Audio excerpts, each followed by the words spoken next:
Hello everyone, আমি Shubhra. Welcome to my channel Shubhra's diary. তো আজকের ভিডিওটা এখান থেকেই শুরু করছি। সকাল থেকে উঠে ভিডিও করার সময় পাইনি, একটু ব্যস্ত ছিলাম। আর যেহেতু এটা আমার কাছে একদমই নতুন, সেহেতু একটু অ্যাডজাস্ট করতে সময় লাগবে।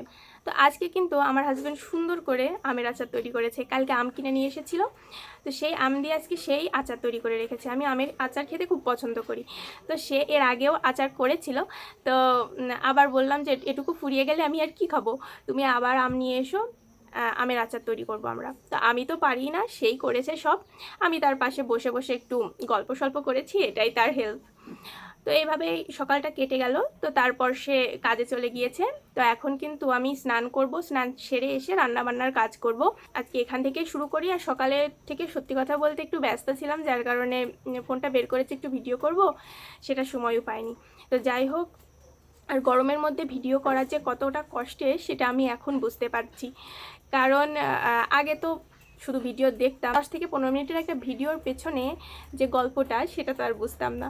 সেটা আসলে 2-3 ঘন্টার ভিডিও এডিট করে কাটছাট করে যে 10-15 মিনিট বানানো হয়, সেটা অতটা ভালো বুঝতাম না যে কতটা কষ্ট হয় একটা ভিডিওর পেছনে। তো এখন বুঝতে পারছি, কারণ এই যে গরমের মধ্যে আমি ফ্যান চালাতে পারছি না নয়েজ আসবে বলে। তো যে কারণে ফ্যান ছাড়াই আমাকে ভিডিওটা করতে হচ্ছে। দেখতেই পাচ্ছ ঘেমে অস্থির হয়ে যাচ্ছি। তো কিছু করার নেই। আর আমার ভালো লাগছে, কারণ একটা নতুন কিছু শুরু করলে অত নেগেটিভ কথা মাথায় আসলে তো চলবে না, আমাদের পজিটিভভাবে সব কিছু নিতে হবে। তো এভাবেই কাজ চালিয়ে যেতে হবে, কিছু করার নেই। তো যাই হোক, এখন কিন্তু আমি স্নান করতে যাব। তারপর স্নান ছেড়ে এসে রান্নাবান্না করে আবার তোমাদের সাথে গল্প করব। তো ভিডিওটা দেখতে থাকো।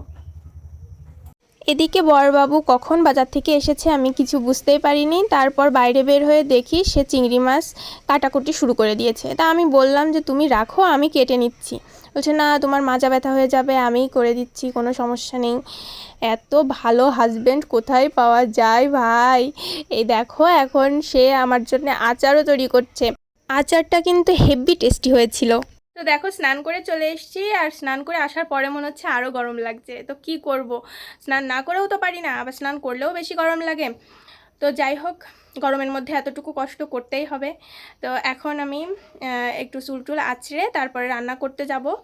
আর তার আগে বড়মশাই যে আচারটা দিয়ে গেছিলো, সে আচারটা রোদ্রে রেখে গেছে আর বলেছে 1 ঘন্টা পর পর তুমি এটাকে নেড়ে নেড়ে দেবে। তো সেখানে যাচ্ছি এখন। চলো দেখাবো কেমন আচার দিয়েছে সে। দেখো কত সুন্দর আচার দিয়েছে।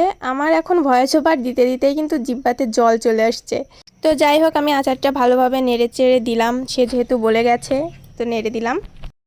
তো বন্ধুরা, রান্নাবান্না করে চলে এসেছি। তো এখন কি রান্নাবান্না করলাম সেটা তোমাদের সাথে শেয়ার করি, চলো। তো এখানে দেখো, ডাল রান্না করেছি।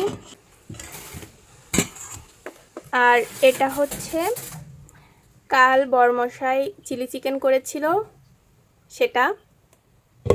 আর একটা পদ রান্না করেছি আমি, এটা হচ্ছে বাঁধাকপি আর চিংড়ি দিয়ে ঘন্ট। তো এইগুলোই আজকে আমাদের খাবারের আইটেম আছে। তো বড়মশাই এখনও বাড়িতে আসেনি, সে আসবে, তারপরে খাওয়া দাওয়া করব। প্রচণ্ড গরম, গরমের কথা যতই বলবো ততই কম, একেবারে জ্বলে পুড়ে যাচ্ছি। কিছু করার নেই, দেখতে থাকো। বিকালে কি করছি অবশ্যই দেখাবো। তো আমরা কিন্তু বেরিয়ে পড়েছি ঘুরতে। বিকেলের দিকে আমরা প্রায় ঘুরতে বেরোই। তো আজকে যাচ্ছি নদীর পাড়ে। এদিকে নদীর পাড়টা খুবই সুন্দর, আর বিকালের দিকে এত সুন্দর বাতাস হয়, খুব ভালো লাগে। ঘরে থাকতে ভালোই লাগে না। তো এখানে একটা তাল গাছ দেখলাম, গাছে কিন্তু অনেক তাল এসেছে। তোমরা তালের শ্বাস কেকে খেয়েছো এবছর জানিও, কিন্তু আমার তো খাওয়া হয়ে গেছে। তো এখানে আমি একটু ভিডিও করে নিচ্ছিলাম। পরিবেশটা অনেক সুন্দর। এই পাশে একজন মাছ ধরছিল।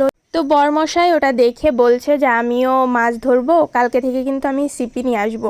আমি বললাম ঠিক আছে, তুমি মাছ ধরবা আর আমি তোমাকে দেখব। যাই হোক, এখানে আমার বরবাবু দেখছিল যে কোথায় বসে মাছটা ধরা যায়।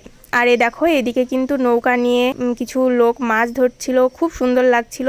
প্রাকৃতিক দৃশ্য আমার খুব ভালো লাগে। আর এখানে দেখো, জাল দিয়েও মাছ ধরছিল।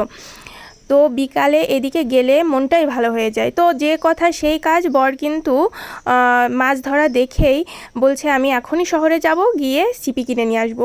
আমি বললাম চলো, কোনো সমস্যা নেই। তো আমরা কিন্তু শহরের দিকে চলে এসেছি। এখন এই যে প্রথমে এই দোকানটায় গেলাম, এই দোকানটায় সেই ছিপি নেই, তো এই সামনের এই দোকানটাতে আমরা ছিপি পেয়ে যাই। তো মাছ ধরার যাবতীয় সব কিছু আমরা এখান থেকেই কালেক্ট করি। দেখো ছিপি আছে, ময়ূরের পালক আছে, আর যা যা লাগে বড়শি সবই এখান থেকে আমরা নিয়েছি।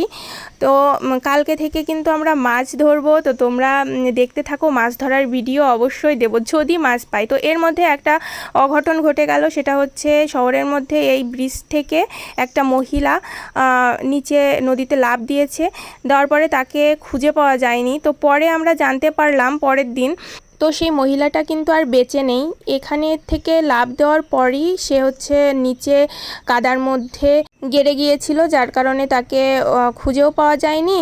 আর যখন খুঁজে পাওয়া গেছে তখন সে বেঁচেও নেই। তো এই তো দিনটা ভালো গেলেও দিনের শেষটা ভালো যায়নি। তো বন্ধুরা, আজকে সারাদিনে কি কি করলাম তোমাদের সাথে সবটাই শেয়ার করেছি। কেমন লাগলো অবশ্যই কমেন্টের মাধ্যমে জানিও। আর যদি ভালো লাগে তাহলে চ্যানেলটি সাবস্ক্রাইব করে একটা লাইক করে দিও। আজকের মতো এই পর্যন্তই, বাই।